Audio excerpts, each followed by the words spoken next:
Hey everybody, Mariana, Deep Grooves Mastering, here to demonstrate my latest bit of work, which has taken me a while, and man, let me tell you, it was a lot of work. This is a tough bit of circuitry to make. There's a lot of interdependent things, and if you don't have everything just right, it doesn't work, or it affects something else, right? So you make a tweak here and it affects something else, or you have to make a tweak there and then it affects something else, and then I believe the star of our show is about to come into scene. Tyler, would you like to approve? Oh, no, maybe we'll just, yeah, we got a paw. We got kitty paws. Okay, so I'm going to demonstrate the system here. I'm going to explain what everything does. I hope that I can get everything, into this video. It's going to be a long one, so buckle in, but enjoy the ride. Essentially what I've created here is an equivalent of the Neumann SEL system, which is the Cutterhead protection system, right? It's inspired by that, but it's by no means a copy of it. So let me be very clear. I've definitely done my own implementation. I've also made, some changes here and there for the way that I wanted it, right? So it's inspired by, but it is not the same as, but it does have all the same core features, right? So, and also too, though it's on two boards, the overall board size, the footprint, is actually smaller than the overall size for the cells in the Neumann rack. So that also is something to be mentioned. The third thing to be mentioned is that the way that I've done it, it's modular. So, my actual lathe system will get this board. This board is Cutterhead control, and it allows for relay switching of audio to the Cutterhead. I can either have clean audio, or I can have inverse RIAA audio, or I can have no audio, right? So this board takes inputs for clean, for IRIAA, and also another one, which is Cutterhead down, right? So I have a couple of switches wired up here, and these switches, and I can show you guys, whoops. Let me try this again. I can show you guys on my phone if it's going to record in the proper orientation. Here we go. So I have these switches wired up, and I also have this lovely kitty right here. These switches represent not only clean audio, but Cutterhead down. There's a jumper on the board, which will allow you to run this board without being married to this other board, which is the Cutterhead protection. All right, so right now, the red light's on. Red light is on. That indicates that the audio will not be engaged. If I hit this button, right, so there's two tack switches right here. One for to clear and one for set. All right, so now it's green. We've got green.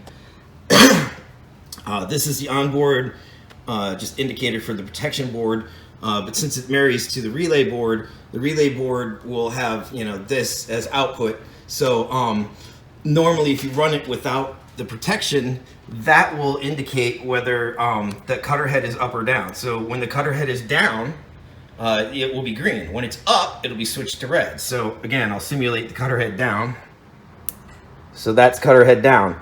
Also, outside of Cutterhead down, there is another indication. So we're still green, we're still okay, but no green over here means I turned off the clean audio impulse. I could have clean, I could have IRIAA, or I could have no audio. So that's what all of the relays are about, right? So I've got relays that control just a straight pass, and then also relays that control a send receive loop. So that right now I'm going to put it back to clean audio. So now we're green across the board. However, if the Cutterhead protection were to be tripped, right, which I can simulate, right, by turning it off, you'll see everything goes out and we're red. This LED right here is a signal present indicator. So right now I have some test tone, which is 5K set up, and if I were to hit play, nothing is going to be audible because the system is not engaged, but you can actually see that there is, an indication of audio, right? So if I stop playback, that LED goes out. Now it's back on. Not only do you get an indication, which right now it's boring because this is just tone. If this was music, it would be flickering. This also prevents me from engaging the protection. So one of the features of the system is you can't engage the protection while signal is on. That's the same as Neumann. All right, so if I stop playback, signal's not present, I can totally engage it, and now we're green. So what I'm going to show you real quick is, you know, number one, if I were to hit play right now, all right, you can hear it through my Cutterhead, which is right here. It's passing through this guy right here, which is the means with which I'm going to stop it. So that is how I can detect heat. So that thing is tied to the protection board, which is then tied to the relay board. And we've got metering right here. We've also got a lot of you know, trimmers right there for calibration, right? We'll get to those in a minute. Point of the matter is I split out the heat detection so that I could actually make a version of this system for any cutter head. So any stereo head, any mono head, I can you know, electrically mimic that coil and use it as the basis for the comparison in this system. All right, so in the Neumann system, same as this, you've got an indication of current and you've got an indication of heat. Right now, since I'm playing just tone, it's pretty boring. They both look, you know, similar, right? They're not doing anything. They just both go to a certain setting and stay there. If that was music, these would both move, and they would move sometimes in unison, but not always. This one will move independently because it is actually an indication of heat. However, and I'll make this very clear, this is something that's not covered in the Neumann material, so if, you know, anybody wants to learn something, pay attention right now. The way that this system works is it's electrically sensing the heat, right, via the actual current that's driving the coil. So right now, it can't sense heat because I'm not actually driving signal. It can only sense the heat when signal is passing. Also too, when you pass signal of a higher level, more amplitude, right, more current, naturally you're going to have more heat. So this will rise as this rises, you know, not always the same and not always in unison, right? You'll get more movement over here than you will over here generally, you know, always. But the point I'm trying to make is that they are tied in some very natural, inherent ways. And one of those inherent ways is the fact that you get zero indication of heat. You get no measurement when there's no signal passing. You get measurement when signal passes, and you're going to get more, you know, a higher value naturally the more, you know, the higher the current is, just naturally because it's getting hot. So that all being said, when I start to run the system with music, you will start to see these meters, you know, move. Sync, right? The last point that I'm trying to make here, real quick, is that you know, why would you want this system, right? So you could just put a fuse in line with your cutter head and, you know, be done with it, right? Well, yes and no. You blow that fuse and it's a, you know, it's a disruption to your workflow, right? You're going to have to go and replace it, then try to get back into, you know, the cut, and it's like 10, 15 minutes later. Also too, by using a fuse, you're imposing an artificial limitation because fuses only come in half amp or, you know, amp. They don't really come in 0.75, which would be really kind of the ideal value. You know, 0.5 forces you to run a little bit less than you actually could. So this system allows you to calibrate the point at which you want it to shut off. Also too, once it actually shuts off, it's just a button, well, stop your music, and then it's a button press, and boom, you're back, you know, in business. You don't have to change a fuse. You know, it's very simple to get back on once you've tricked it. So unlike a fuse, right? So also too, you get the added benefit of the current measuring, right? So you get the heat measure, you get the current measure with the protection system, which is you know, an add-on, right? So I will be selling lathes. The lathes will come with this relay board, and it will interact with the cutter head, and it will also interact with the main computer to determine whether it's clean or processed audio. This is an add-on, or you can buy this independently. If you don't want to buy my whole lathe, fine. You can buy just the Cutterhead protection system and run it with whatever you want on any system. And again, I can supply you with a board that will match your head. No problem. I can also rebuild your head if you like. So I've kind of covered what's on the table back, right here. Right behind it is just a symmetric power supply. So this thing is nothing fancy. It's just on a big piece of 2x4, right? And it's actually just supplying 9 volts, so it's not, really consuming a lot. So what I'd like to do real quick is just run through the calibration process. I'm going to pause this for a second because I need to take a drink of water. I'm going to do that, and I'm going to then demonstrate, it tripping with live music. So stay tuned.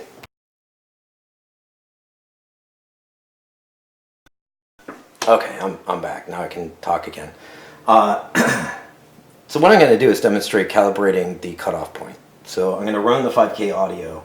What I've done is changed a couple of trimmer values so that I can show you, A, how to set the cutoff point, and then B, how to calibrate the display of that cutoff point on the meter so that it is in line with reality. And once you've got those two values set, then you can use this cutoff point trimmer in the meter to set the cutoff point, and then assuredly know that if your heat reaches that value, then it's going to trip the system. One thing that people may notice, and here I'll get my camera going. So right here, this meter is an ammeter, right? So it doesn't. That's not heat. Well, yes and no. It's not heat, but meters are meters. Analog meters are just a representation of current, right? So you can make them with different gauges of wire and different number of windings, and so they can have different impedances and things like that, but different resistance. But point of the matter is, meter is a meter. So once you get past how it reacts to current, really the only other thing about it is what the backdrop is, right? So I am going to replace the backdrop with an actual heat indication, right? An actual inlay that has some sort of scale that is in temperature, right? So I will probably have to print my own. Also, too, I'm probably going to use a different, an actual different meter. I like ones that are, long rectangles. So the meter itself will probably be a little bit different. Here, let me get the. All right, trying to get this LED more in frame. So, so just explaining the fact that, these are both ammeters, yes, but in this particular case, this one is an indication of heat, right? So let's get into calibrating that circuit. Right? So I'm going to play this tone. Right now we're green, so it'll pass, right? If I want, I'll demonstrate, look, when it goes red, it does cut the system off, right? And I can't cut it back on right now because audio is playing, right? And indication right there. So if I turn it on, that off now, if I start it again, boom, we're good. So something to mention, which you can't see right now, but I'm going to get my other camera out. This right here is going to be, and I'm going to raise the volume. I'm raising the volume on the player, right? So it's now at full volume, and you can see that it's about in line with that 4th tick. So there's little tick marks on the meter. It's at tick mark number 4. That's a nice handy place for me to do the calibration points with. So what I'm going to do is take a screwdriver here, and I'm going to turn this guy down until it trips the system. And so when it trips the system, I know that it's tripping the system at that value on the meter. And so you do it real slow. Oh, and I just hit it. So what I'm going to do again is turn it back just a little bit, right? So I can open it up. Oh, I didn't turn it back enough. Okay.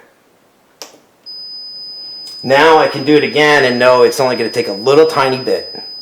So I can be real gentle right now. So that right there, you just tripped.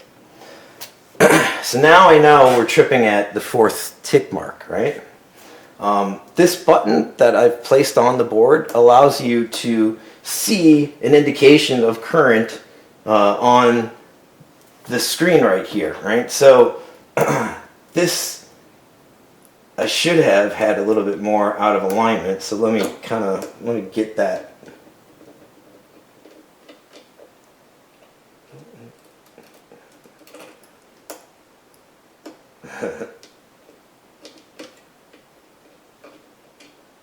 Where are you?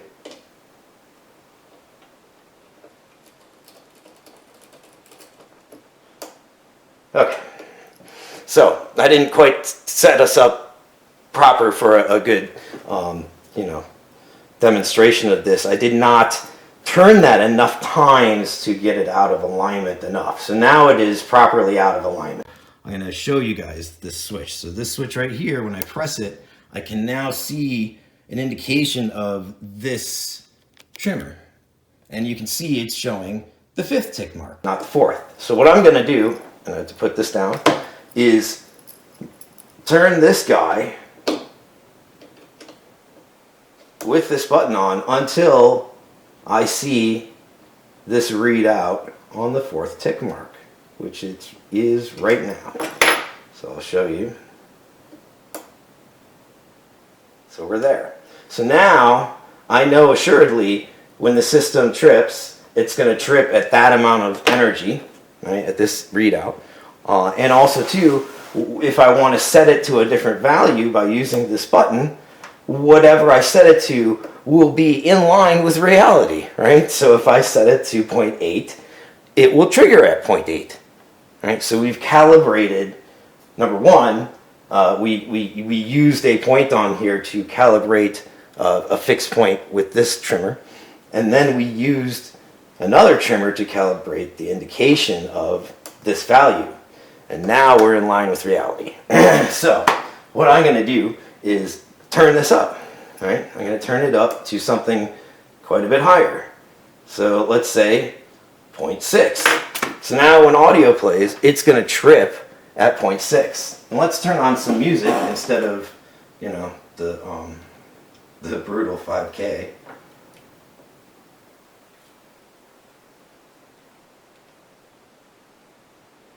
All right. I'm going to, turn the system on. So now we're engaged, we're green. I'm going to hit play. And you can start to see activity here on the meter. Oh, and you can see immediately, boom, it tripped. So what's cool is the meter didn't even have time to react. It doesn't matter.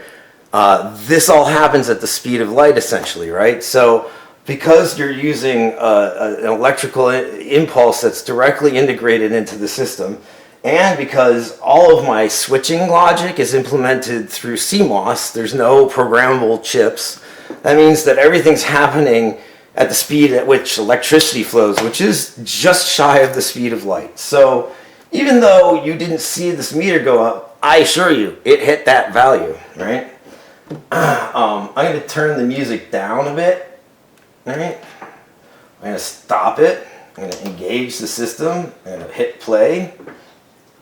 I'm going to turn it up a bit.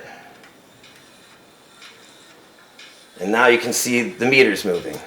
So I'm going to get my other recording device here.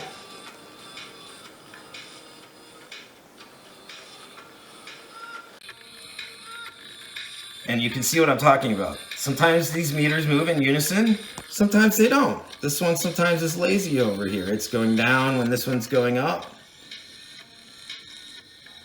I assure you this would go to 0 when that one goes to 0 because there's no measurement when there's no signal passing. But they do independently move. Another trimmer on here is the ability to calibrate this guy, right? So I can make it seem like it's, much more signal than it is or much less than it is, so you can calibrate that as well, right? And that would be calibrated using a meter and a tone. Right. So I'm going to put it about where it was before.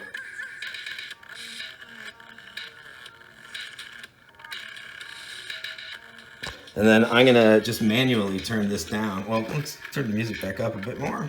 I'm gonna turn this down so we can watch me manually trip the system. Boom. Cool.